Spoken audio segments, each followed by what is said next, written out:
Muy bienvenidos a la sexta clase del curso de Gestión de Instituciones de Salud 1 del Magíster de Salud Pública de la Universidad de Chile.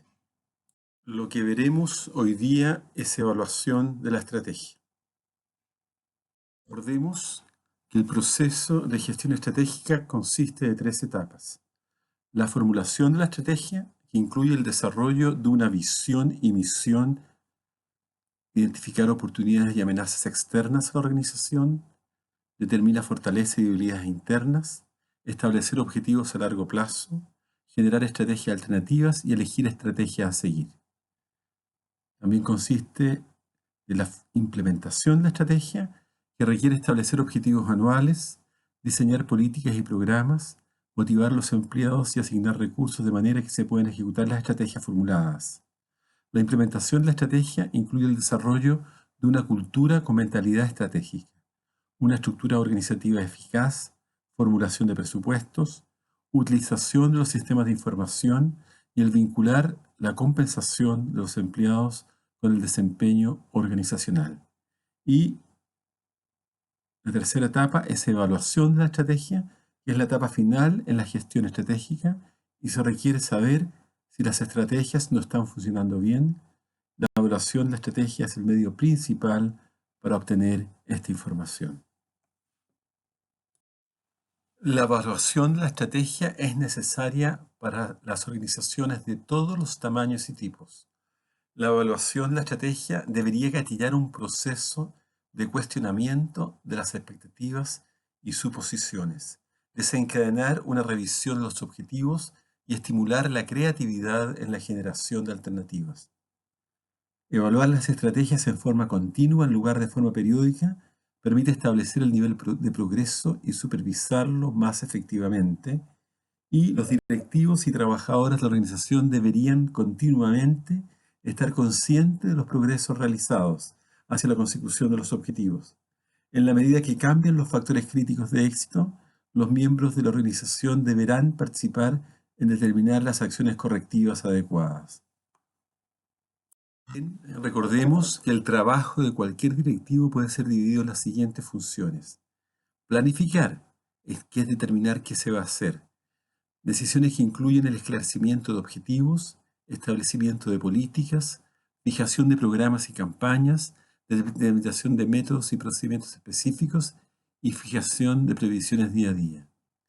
El organizar, agrupar las actividades necesarias para desarrollar los planes en unidades directivas y definir las relaciones entre los ejecutivos y los empleados en tales unidades operativas.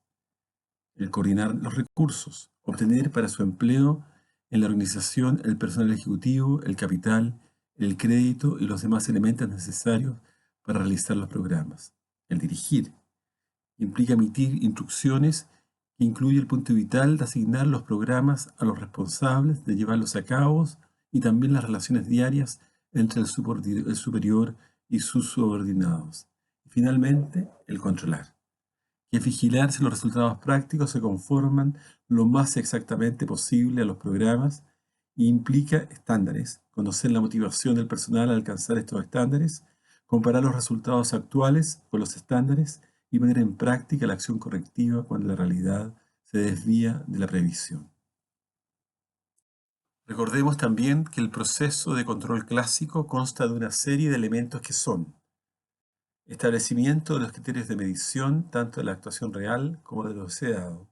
Esto pasa por la fijación de cuáles son los objetivos y cuantificarlos, por determinar las áreas críticas de actividad de la organización relacionadas con las acciones necesarias para la consecución de los objetivos y por el establecimiento de criterios cuantitativos de evaluación de las acciones en tales áreas y sus repercusiones en los objetivos. La fijación de los procedimientos de comparación de los resultados alcanzados con respecto a los deseados y el análisis de las causas de las desviaciones y posterior propuesta de acciones correctoras. La principal limitante de este enfoque sobre el control radica en que las acciones correctivas se tomarán una vez ocurrida la desviación, a posteriori, por el hecho de no encontrarse previamente informados y preparados para evitar la posible desviación. Además, presenta otra limitante que lo hace poco efectivo ante las necesidades concretas de la organización, Y esto es que se requiere un análisis más detallado en cuanto a su relación con el entorno, características de la organización, carácter sistémico y valoración de aspectos cualitativos. Sistema de control es el conjunto de acciones, funciones, medios y responsables que garanticen, mediante su interacción, conocer la situación de un aspecto o función de la organización en un momento determinado y tomar decisiones para reaccionar ante ellas. Los sistemas de control deben cumplir con una serie de requisitos para su funcionamiento eficiente: ser entendibles, seguir la forma de organización, rápidos, flexibles, económicos. Cada parte de este sistema debe estar claramente definida e integrada a una estructura que le permita fluir y obtener de cada una la información necesaria para el posterior análisis con vistas a influir en el comportamiento de la organización. Habría que agregar a la definición brindada dos factores importantes. El proceso de control debe contar con una definición clara de cada centro de información, centro de responsabilidad, y debe tener bien definido qué información es la necesaria y cómo se recogerá, procesará y llevará a la dirección para tomar las decisiones. El sistema de control debe estar soportado sobre la base de las necesidades o metas que se trace la organización. Estas metas pueden ser asumidas como los objetivos que se ha propuesto alcanzar la organización y que determinan en definitiva su razón de ser. El hecho de que el sistema de control se defina y oriente por los objetivos estratégicos de una organización le otorga un carácter eminentemente estratégico, pues estará diseñado para pulsar el comportamiento de las distintas partes del sistema en función del cumplimiento de esos objetivos y a la vez aportará información para la toma de decisiones estratégicas. El proceso de control de gestión requiere, primero, un conjunto de indicadores de control que permitan orientar y evaluar posteriormente el aporte de cada departamento a las variables claves de la organización. Un modelo predictivo que permita estimar a priori el resultado de la actividad que se espera que realice cada responsable o unidad. Objetivos ligados a indicadores y a la estrategia de la organización. Información sobre el comportamiento y resultados de la actuación de los diferentes departamentos. Y evaluación del comportamiento y del resultado de cada persona y o departamento que permita la toma de decisiones correctivas. El diseño de un sistema de control para la gestión de una organización ha de ser coherente con la estrategia y la estructura de esta, como aspectos formales, así como con los aspectos no formales que forman parte del proceso de gestión. Esto podrá garantizar con una mayor probabilidad que el funcionamiento y los resultados que se obtienen de las decisiones adoptadas estén relacionados y sean consistentes con los objetivos de la organización. De allí que los sistemas de control de gestión que se diseñan deben estar ligados a la formulación de la estrategia de la organización, al diseño de su estructura y a los aspectos no formales vinculados a los estilos y métodos de dirección que posibiliten adecuados procesos de toma de decisiones y a la identidad que se logre en la organización, asimilando instrumentos y mecanismos que le permitan salvar las limitaciones que como sistema de control no le permite cumplir su función con eficiencia y eficacia. El cuadro de mando o Balance Scorecard o tablero de comando es un método de obtención y clasificación de información que generan los sistemas de control de gestión. Se desarrolla desde la base hasta los niveles más altos de dirección. Todos los departamentos tributan el comportamiento de sus indicadores en tableros de mando particulares.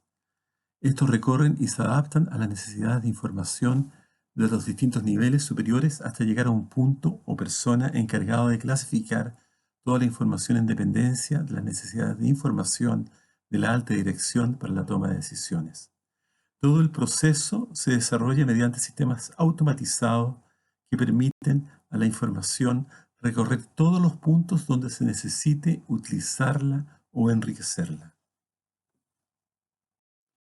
Algunas de las ventajas que ofrece esta herramienta son facilitar el proceso de toma de decisiones, instrumento de acción a corto y largo plazo de implementación rápida, Incluye tanto variables cuantitativas, monetarias y no monetarias como cualitativas, conjuga las orientaciones operativas y estratégicas y proporciona información normalizada y sistematizada en tiempo oportuno y con periodicidad adecuada. Las principales dificultades de este método radican en que se necesita cierta preparación de los encargados de la entrada y procesamiento de la información. Es imprescindible la existencia de un sistema de red automatizada local o de Internet para el tránsito de la información por los distintos niveles de decisión. Lo más importante es establecer un sistema de señales en forma de cuadro de mando que indique la variación de las magnitudes verdaderamente importantes que se busca vigilar, detectar las deficiencias de gestión que se están llevando a cabo o de forma positiva aquellos aspectos que se están gestionando bien y que hay que reforzar. Es una herramienta de ayuda a la gestión. En sí mismo no es un objetivo, sino un elemento que ha de estar orientado hacia la acción.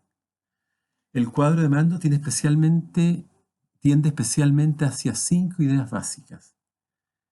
El apoyo constante en el proceso de toma de decisiones, claridad y eficiencia en su concepción y utilización, posibilidad de adaptación sucesiva al entorno, máxima viabilidad posible a la hora de tener en cuenta las variables de carácter cualitativo y, sobre todo, ser un elemento de estímulo constante a todos los niveles. Ahora veremos un framework para evaluación de las estrategias. Ahora veremos un esquema del framework de evaluación de la estrategia. Lo que vemos en primera instancia, la primera actividad es la revisión de las bases de la estrategia. Para eso usaremos la matriz IFE y la matriz F que veremos posteriormente. Si es que no hay diferencia significativa, vamos a hacer la actividad número 2, que es medir los resultados organizacionales, que lo veremos también posteriormente en las próximas láminas. Si es que no hay diferencias significativas, quiere decir que simplemente continuamos en el curso presente. Como se ve también, ¿no es cierto? Si después de la primera actividad hay diferencia significativa o después, ¿no es cierto?, la segunda actividad encontramos diferencias significativas, tenemos que tomar las actividades, ¿no es cierto?, correctivas. En resumen, el esquema es bastante simple y veremos las dos grandes actividades en las próximas láminas. Para la revisión de las bases de la estrategia, lo haremos mediante el desarrollo de una matriz F e IFE, y con la cual se pueden revisar las bases de la estrategia de una organización. La matriz de evaluación de factores externos F permite evaluar los factores económicos, sociales, culturales, demográficos, ambientales, políticos, gubernamentales, legales, tecnológicos y la información sobre la competencia. Esta matriz se desarrolla en 5 etapas. Primero, liste los factores externos claves identificados en el proceso de escrutinio externo. Incluye un total de 15 a 20 factores, incluyendo tanto oportunidades como amenazas que afectan a la organización y su industria. Liste las oportunidades primero y luego las amenazas. Sea lo más específico posible usando porcentajes, proporciones y cifras comparativas siempre que sea posible. Segundo, segunda etapa. Asigna a cada factor un peso, oscila entre 0.0, no importante, a 1.0, muy importante. El peso indica la importancia relativa de este factor para desempeñarse con éxito en la industria. La suma de todos los pesos asignados a los factores debe ser igual a 1.0. Tercera etapa. Asigne una calificación entre 1 y 4 a cada factor externo en base a cómo las estrategias actuales de la organización responden de manera eficaz al factor, donde 4 es cuando la respuesta es superior, 3 cuando la respuesta está por encima de la media, 2 la respuesta es media y 1 la respuesta es pobre. La clasificación se basa en la eficacia de las estrategias de la empresa. Las calificaciones son así basadas en la empresa, mientras que los pesos en el paso 2 están basados en la industria.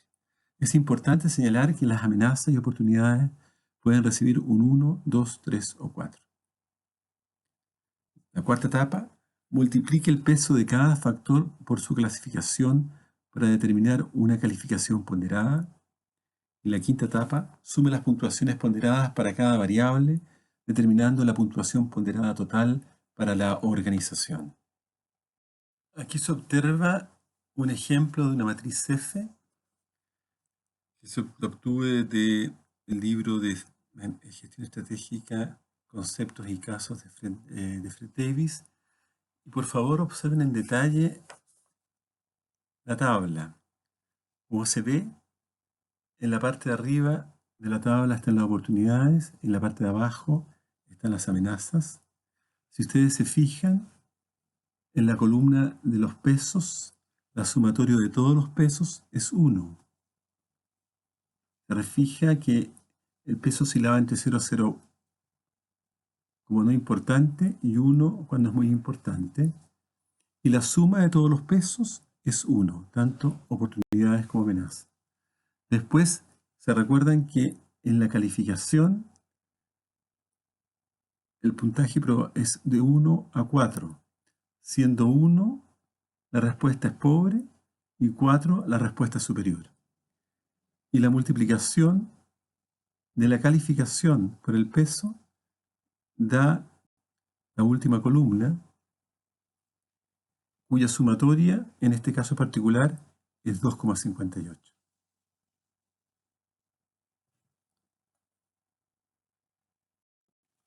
Independiente de la cantidad de oportunidades, clave y amenazas incluidas en una matriz F, la mayor puntuación ponderada total posible para una organización es 4 y la más baja es 1.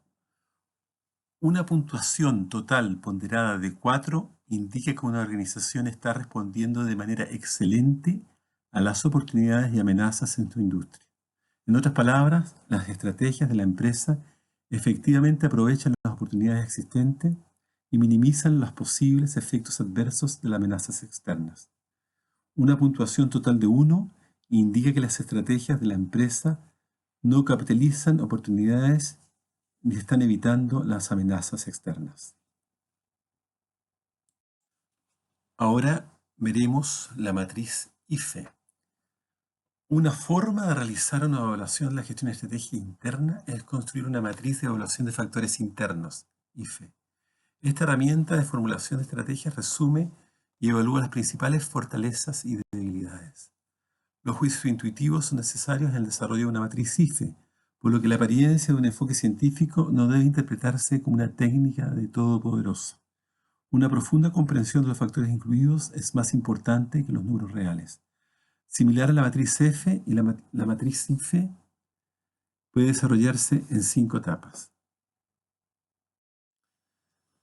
Liste los factores internos claves identificados en el proceso de escrutinio interno. Utiliza un total de 10 a 20 factores internos, incluyendo las fortalezas y debilidades. Liste las fortalezas primero y luego las debilidades. El segundo paso. Asigna un peso que oscila entre 0.0 no importante a 1.0 importantísimo a cada factor. El peso asignado a un factor dado indica la importancia relativa del factor para ser exitoso en la industria, independientemente de si un factor clave es una fortaleza o debilidad. A los factores considerados con mayor efecto en el desempeño de la organización debe asignarse los pesos más altos. La suma de todos los pesos debe ser igual a 1. Tercera etapa. Asignar una calificación de 1 a 4 a cada factor para indicar si este factor representa una debilidad mayor, calificación igual 1, una debilidad menor, calificación igual 2, una fortaleza menor, calificación igual 3, una fortaleza mayor, calificación igual 4. Observe que las fortalezas deben recibir una calificación de 3 o 4 y las debilidades deben recibir una calificación de 1 o 2. Estas calificaciones son basadas en la empresa, mientras que los pesos del paso 2 están basados en la industria. Multiplique el peso de cada factor, la cuarta etapa, multiplique el peso de cada factor por su clasificación para determinar una calificación ponderada para cada variable. Sume las puntuaciones ponderadas para cada variable, determinando la puntuación ponderada total para la organización. Aquí vemos una tabla IFE también obtenida del libro de gestión estratégica de Fred David, en que vemos el ejemplo de tabla y como se observa, las fortalezas están arriba, las debilidades están abajo. Los pesos, la sumatoria de los pesos totales de la tabla son igual a 1. Y las calificaciones, si se fijan en la columna que dice rating, las calificaciones en cuanto a fortalezas son 3 o 4 y las debilidades reciben una calificación de 1 o 2. Y en la última columna vemos el resultado de la multiplicación de los pesos por las calificaciones y el total para este ejercicio suma 2,5 al final. ¿Ustedes recuerdan? La diferencia principal con el modo de hacer la tabla anterior es que acá sí hay diferencia en cuanto a las calificaciones, en que en este caso las fortalezas reciben un 3 o un 4 y las debilidades un 2 y un 1. Recuerden que en el caso de la tabla F, tanto las que estaban las oportunidades como las amenazas recibían una calificación de 1, 2, 3 o 4. Recuerden esto porque es la diferencia en cuanto a la modalidad como hacemos la tabla. Independientemente de cuántos factores se incluyen en una matriz IFE, la puntuación ponderada total puede oscilar entre un mínimo de 1 a un máximo de 4, con la puntuación media que es de 4,5. Una puntuación total ponderada por debajo de 2,5 caracteriza a las organizaciones que son débiles internamente. Las puntuaciones por encima de 2,5 indican una posición interna fuerte. Como la matriz F, la matriz IFE debe incluir de 10 a 20 factores claves. El número de factores no tiene ningún efecto sobre el rango de las puntuaciones ponderadas totales porque los pesos siempre suman 1. Otra forma más simple de evaluar las estrategias es mediante la respuesta a 3 preguntas. Las preguntas son: ¿han ocurrido cambios importantes en el procesamiento interno de la organización? La otra pregunta es: ¿han ocurrido cambios importantes en el procesamiento externo de la organización? La tercera es si la organización ha progresado satisfactoriamente en el logro de sus objetivos. Y en el fondo, en la matriz están los resultados. Si la pregunta: ¿han ocurrido cambios importantes en el procedimiento interno de la organización? Es no. Lo mismo pasa con la segunda columna, no. Y la tercera columna es no. La verdad es que ahí no queda más que hacer tomar acciones correctivas. Si ustedes se fijan que en esta matriz, el único resultado que continúe con el curso de acción es cuando no han ocurrido cambios importantes en el procedimiento interno de la organización, no han ocurrido cambios importantes en el procedimiento externo de la organización y la organización así ha progresado satisfactoriamente en el logro de sus objetivos. En ese caso, el resultado de aplicar esta matriz es que se debe continuar con el curso actual.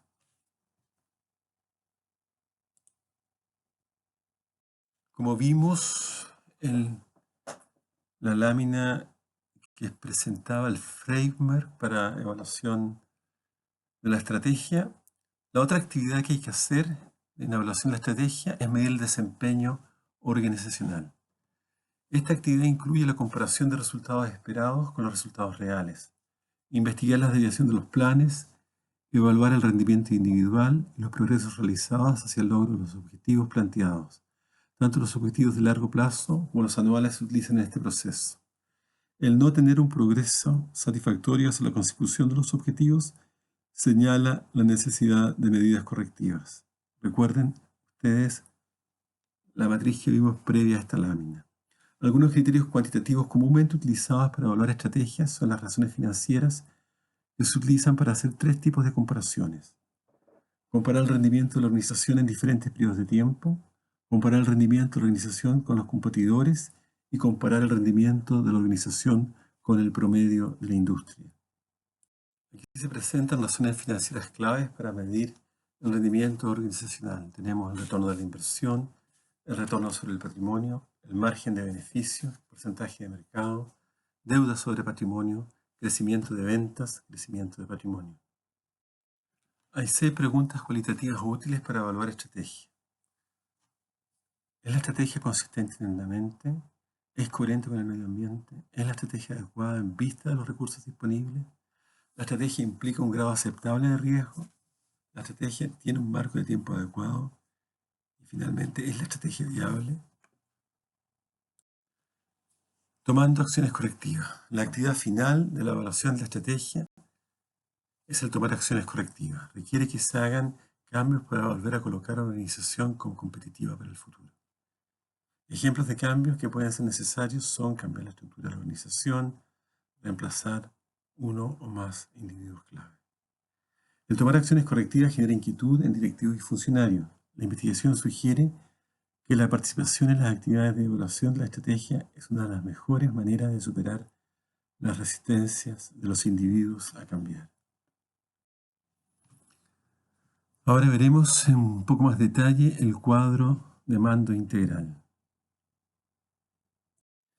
El cuadro de mando integral constituye una herramienta eficaz para implementar y llevar a la práctica el plan estratégico de la organización. Hoy por hoy no basta con gestionar únicamente con indicadores financieros. Se hace necesario utilizar indicadores no financieros que, apoyados en la metodología del Balanced Scorecard, nos ayuden a concentrar los esfuerzos en crear verdadero valor a media y largo plazo. ¿En qué consiste? Agrupa objetivos, indicadores e iniciativas estratégicas bajo 4 perspectivas: financiera, clientes, procesos internos e innovación y aprendizaje. Para cada una de estas perspectivas se define qué es lo que se quiere lograr y cómo se va a medir. Tiene la función primordial de traducir la visión y la estrategia de la organización en un conjunto de indicadores que informan de la consecución de los objetivos. El cuadro de mando es una herramienta para alinear en forma coherente a las personas con el plan estratégico y de esta forma ayudar a conseguir los objetivos estratégicos de la organización. En la actualidad existen una serie de software a disposición, algunos de forma gratuita en su versión light, de las instituciones y personas que les permiten implementar y diseñar el cuadro de mando integral para una serie de organizaciones. En las siguientes láminas voy a mostrar algunas simplemente tomas de páginas web de estos software que les facilitan a ustedes el comprender y a futuro, si lo requieren, implementar o diseñar el cuadro de mando integral para una organización en la cual ustedes trabajen. El primero, ¿no es cierto?, es producto de uno de ellos y simplemente uno de los resultados que puede dar en pantalla. Otras tomas de pantallas también, ¿no es cierto?, de un software que les facilita el hacer un Balance Scorecard. Algunos incluso lo hacen en base a planillas Excel. Aquí tienen un ejemplo, en el fondo, en que es un Balance Scorecard en base hecho utilizando planillas Excel, que todos de alguna forma manejamos. Aquí tenemos también con planilla Excel, ¿no?, una matriz para los indicadores financieros. Aquí tenemos también en planilla Excel para los relativos a los clientes.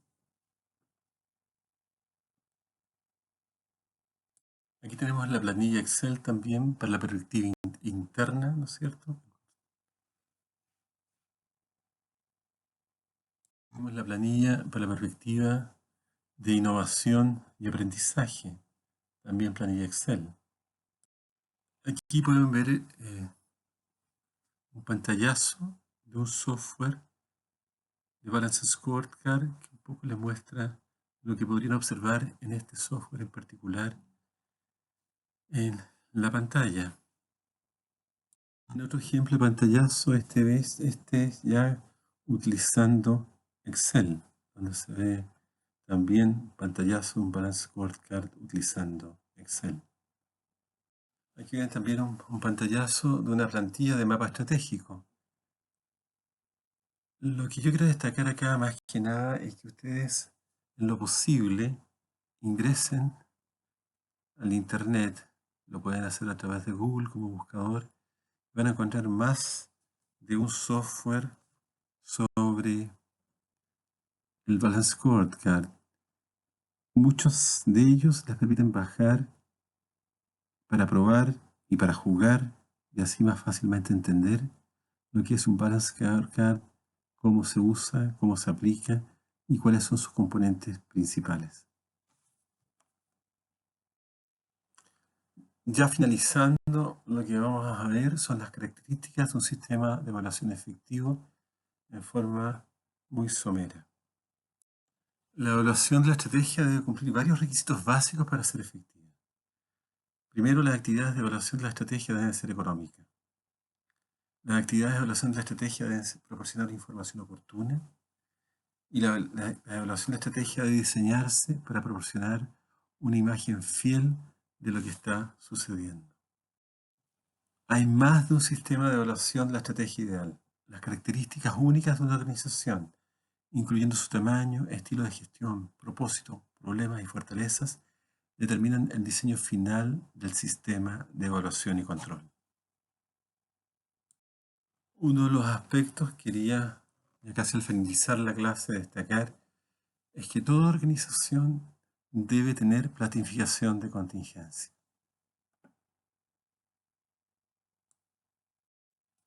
Una premisa básica de una buena gestión estratégica es que las organizaciones planifican maneras para lidiar con acontecimientos favorables y desfavorables antes de que ocurran.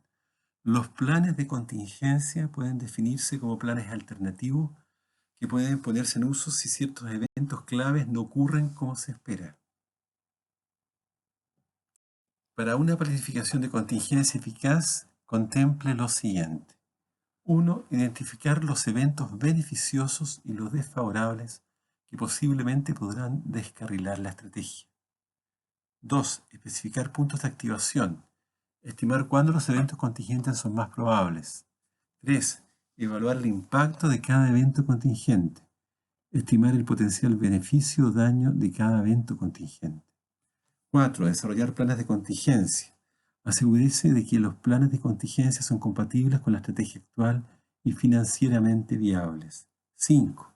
Evaluar la contraimpacto de cada plan de contingencia, es decir, estimar cuándo cada plan de contingencia podrá capitalizar o cancelar su evento contingente asociado. 6. Determinar las señales de alerta temprana para eventos contingentes clave. Supervisar las señales de advertencia temprana. Y 7. Desarrollar planes de acción para aprovechar la ventaja de tiempo. Otro aspecto que ustedes no pueden dejar de considerar es la auditoría. No siempre lo que se registra corresponde con la realidad. Toda organización que se precie debe realizar auditorías y tener una entidad que se preocupe de realizarlas, algo que además es propio también de nuestro sistema de salud. La auditoría es definida por la Asociación Americana de Contabilidad como un proceso sistemático de obtención y evaluación de evidencia sobre afirmaciones acerca de acciones y eventos económicos para determinar el grado de correspondencia entre esas afirmaciones y los criterios establecidos y la comunicación de los resultados a los usuarios interesados. Las personas que realizan auditorías pueden dividirse en 3 grupos: auditores internos, auditores independientes y auditores de gobierno. Muchas gracias por la paciencia y espero verlos relativamente pronto. Hasta luego. Gracias nuevamente.